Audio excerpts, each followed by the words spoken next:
and I'm just going to kind of talk about here, reading from Jonathan Dancy, his little article about naturalism. He offers two arguments.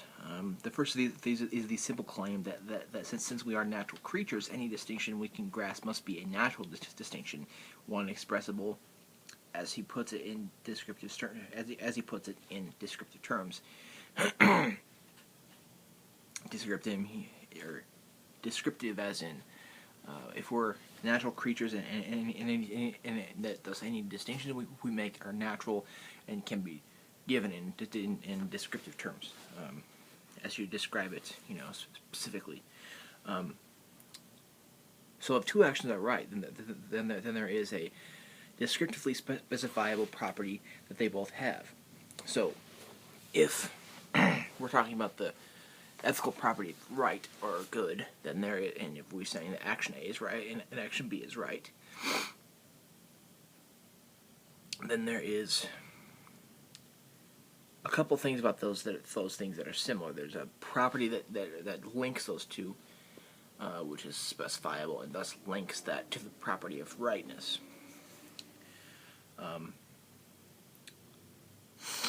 There must be a recurring descriptive pattern in the ways that they are, despite any differences between those ways. This is not an argument that appeals to a special aspects of the moral, the ethical, or the evaluative.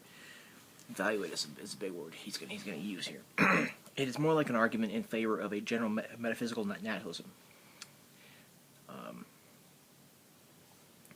Not quite, because Jackson is arguing that for us, the natural world is all there is. A metaphysical naturalism is going to argue that ethical statements and ethical distinctions are natural via their metaphysical stance. This is what you'll find from realism, for one. It's a metaphysical arguing that this naturalness of ethical statements is primarily due to their metaphysical nature.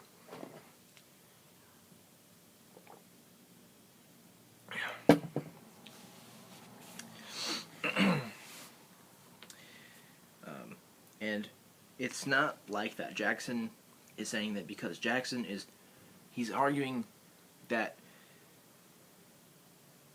these are natural for us, that the natural world is natural for us.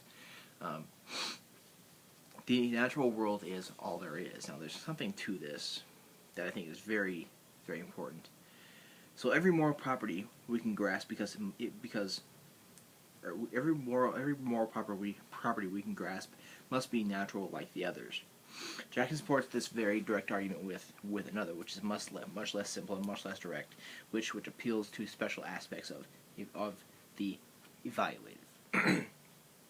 Now, I've read Jackson's work before, and I highly recommend you checking that out. It's a good thing to read to understand, certain aspects of metaethics. But I don't want to read out of that. I would rather read from Dancy. I mean,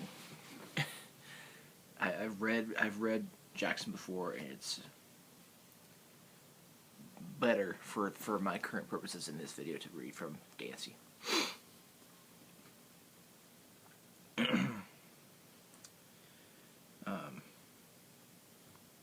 He argues that every evaluative predicate is necessarily equivalent to, and in fact has the same meaning as, some descriptive predicate. So, an evaluative predicate is equal to a descriptive predicate. Descriptive predicate is kind of being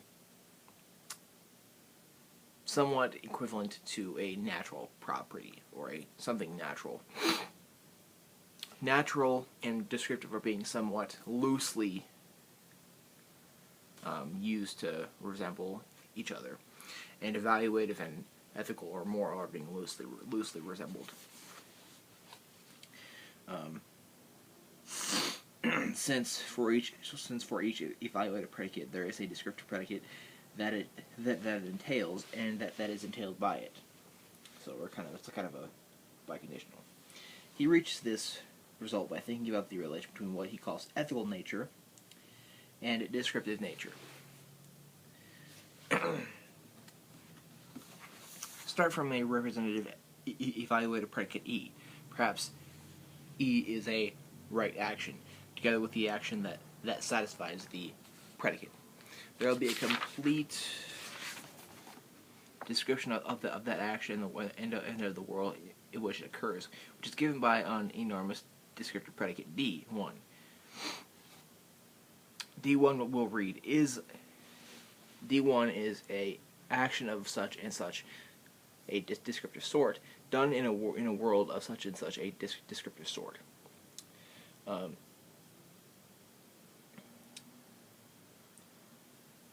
We might think that this is all fairly innocuous, is what Dancy says, because it is kind of talking about all this extreme naturalism of Jackson, and Jackson's position is the most extreme form of naturalism. That is because of the three aspects of Jackson's view. The first is the outlandish nature of the descriptive predicates that Jackson claims to be analytically equivalent or evaluated predicates. Analytically equivalent to evaluated predicates. Most naturalists who offer necessary equivalents for is right say offer much simpler ones as that of maximizes welfare. The second is his claim that okay, let me talk about this first one here. It's a outlandish nature of the descriptive predicates that Jackson claims to be analytically equivalent to evaluated predicates. This kind of goes back to that thing I've been talking about. This little some naturalists are going to show how Moore's objection doesn't work. Moore's open question argument is saying that, well, if we have good, then we have to show exactly how the property of goodness relates to a natural property. Goodness is equal to what? Now, the more extreme naturalists are going to show exactly how the ethical or evaluative in Jackson's terms is equal to the natural or descriptive terms.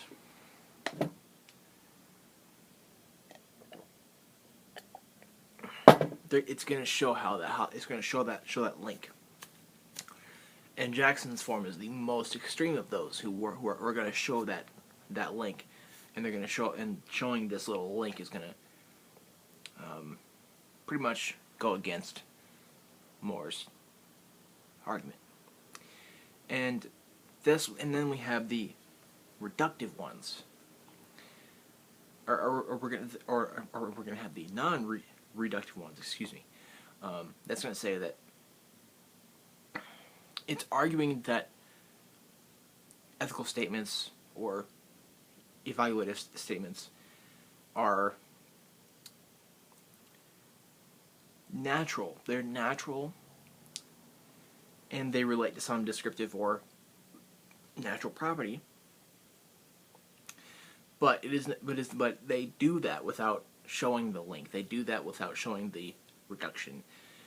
They show that without showing how that works, but they give a argument that it does, and they give an argument of how it does, but they don't show directly how it does, or how goodness is related to a certain natural property.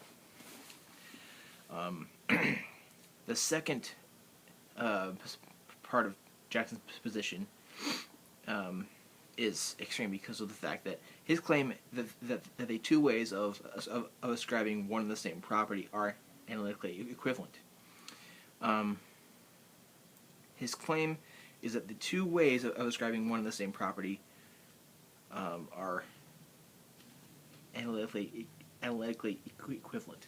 Now let's kind of think about this term, analytically equivalent. The analytic synthetic distinction is a distinction by way of semantics, language. If a certain sentence or statement is analytic, that means that the premise is true by virtue of the predicate. Now, there's the common thing that is used by Quine. Bachelors are unmarried men. So we're saying something about bachelor. Bachelor will be the subject of this sentence. Or it could be also referred to as a predicate as well. Unmarried man is the predicate that we're referring to. Bachelors are unmarried men are unmarried men is true because of the meaning of the word bachelor and of the words unmarried man. So that statement is true by virtue of the meaning of those predicates. That is an analytic statement. A synthetic one is one that is not this. It's not true by virtue of the meanings of the predicates. Its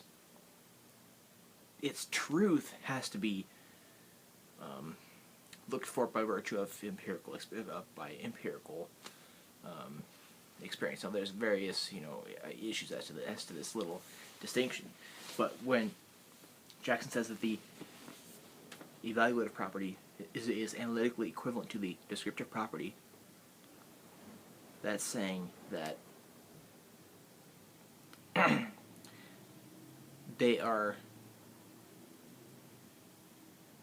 equivalent by virtue of meanings of those two things.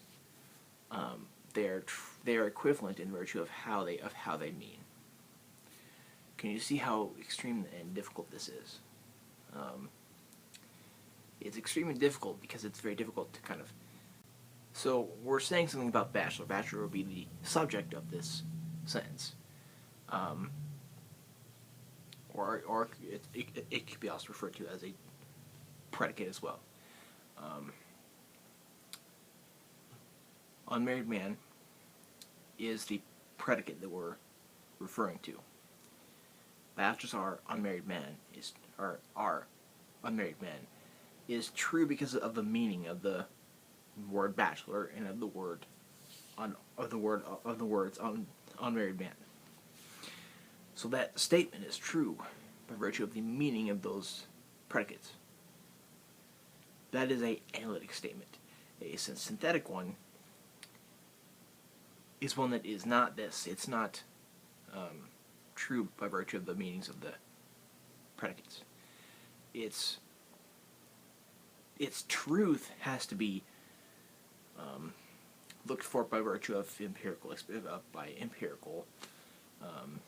experience. Now, there's various issues as to this little distinction, but when Jackson says that the evaluative property is analytically equivalent to the descriptive property, that's saying that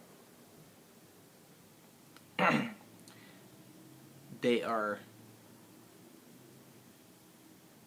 equivalent by virtue of meanings of those two things. They are equivalent in virtue of how they mean. Can you see how extreme and difficult this is?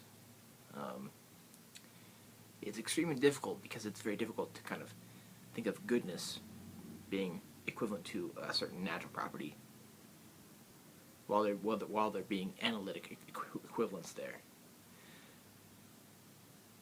which I do not agree with this.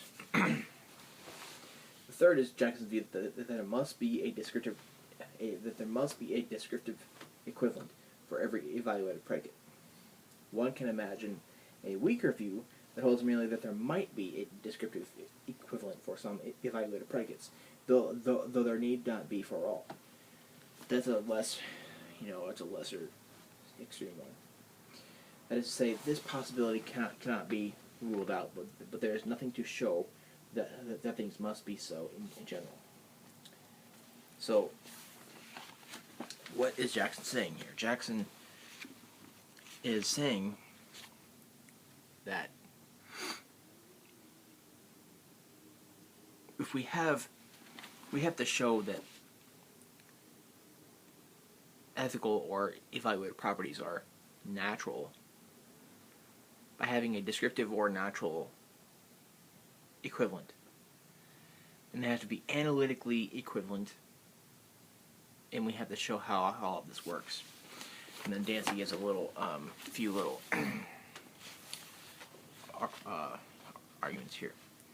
For each evaluatively capturable fact, there must be a descriptive way of capturing that same fact, and the two ways of capturing it will be synonymous. Synonymous, if you read Quine's Two Dogmas of Empiricism, he will take down this analytic-synthetic distinction.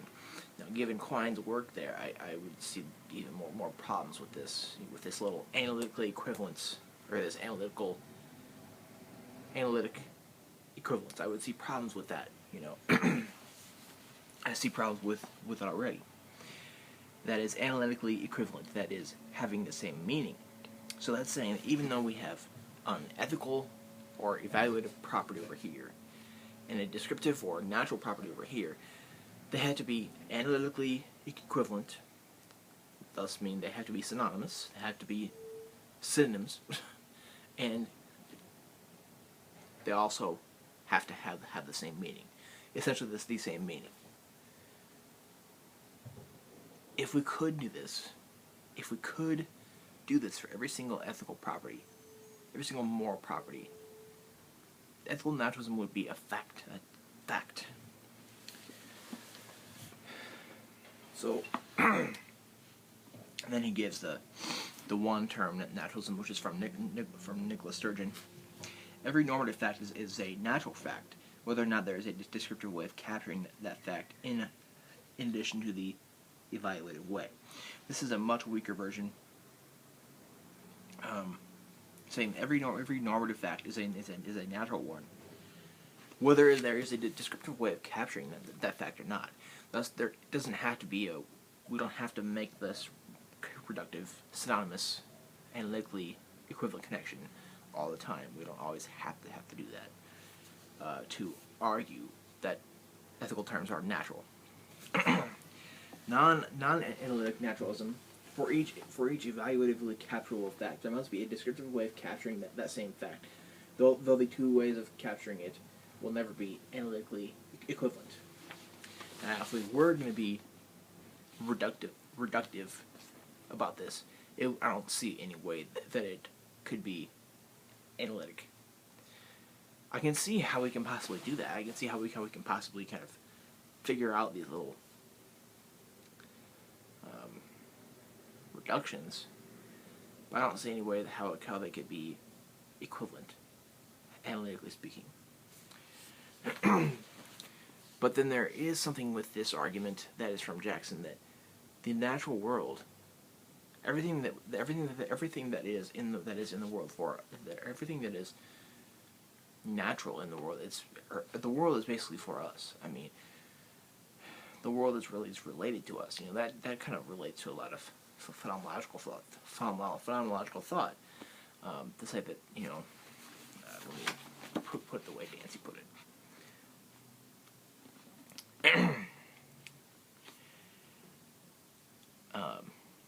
Jackson's argument is that any distinction we can grasp must be a natural distinction, one expressible in descriptive terms. So if two actions are right, there must be a descriptively specifiable property that they both have. There must be a recurring descriptive pattern in the ways they are, despite having any differences between those ways. That for us, the natural world is all there is. The natural world for us is all there is. I think, you know, that's a really interesting thing to say, because the world is always here for us. If you ask the phenomenologists, they will tell you that, you know, that it's all from perception. If you read Maurice Merleau-Ponty, he will tell you that the world is perception. Perception is primary, and anything that we talk about is from perception, no matter what. So And all of this in our world that is given to us can be argued to be natural because it is for us. This is the natural world for us. So in a way, I can see how that would work, but I would develop that very differently, and not in the way of a extreme analytical naturalist idea. So, naturalism, there is a place for naturalism, and I think that ethical terms are natural, and if I were to be a naturalist, it would be a one-term or a non-reductive naturalist, as Nicholas Sturgeon is, not be the extreme extreme reductive naturalists. Thanks. Let me know your thoughts.